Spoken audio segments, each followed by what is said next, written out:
குஜராத் அரசின் 9ஆம் வகுப்பு பாட புத்தகத்தில் இயேசு கிறிஸ்துவை பிசாசு என்று எழுதியிருப்பது கிறிஸ்தவர்களிடையே பெரும் அதிர்வலைகளை ஏற்படுத்தியுள்ளது.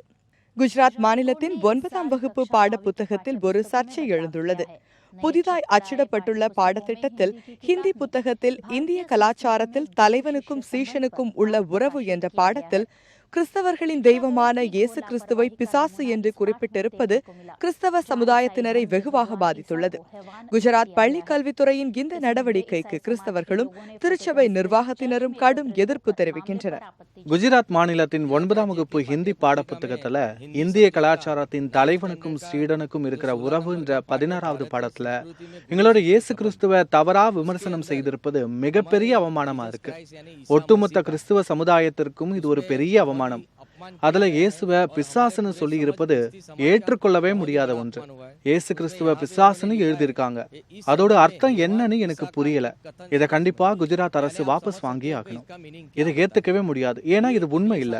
இயேசு எங்களுக்காக உயிரையே கொடுத்தவர். எங்களோட கோரிக்கை என்னன்னா, இப்படி வெளியிடப்பட்டதற்கு எதிராக உடனடியாக வழக்கு பதிவு பண்ணணும். இதை வெளியிட்டவங்க பதவி நீக்கம் செய்யப்படணும்.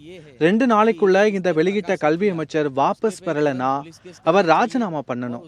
2 நாளைக்குள்ள இதை சரி பண்ணலனா குஜராத் மட்டும் இல்லாம இந்தியா முழுவதும் இருக்கிற ஒட்டுமொத்த கிறிஸ்துவ சமுதாயமும் இதற்கு எதிராக எழும்புவோம். இது குறித்து குஜராத் கல்வி அமைச்சர் பூபேந்திர சிங் சுதாசமாவிடம் கேட்டபோது அது அச்சிடப்பட்ட போது ஏற்பட்ட தவறு என்று அலட்சியமாக பதில் கூறியுள்ளார். மதசார்பற்ற நாடு என்றும் எல்லா மதங்களையும் மதிக்கிறோம் என்றும் பேச்சளவில் சொல்லிவிட்டு கிறிஸ்தவர்களுக்கு எல்லா விதங்களிலும் நெருக்கடி கொடுத்து வரும் அரசின் இந்த போக்குக்கு கிறிஸ்தவர்கள் மத்தியில் கடும் எதிர்ப்பு கிளம்பியுள்ளது.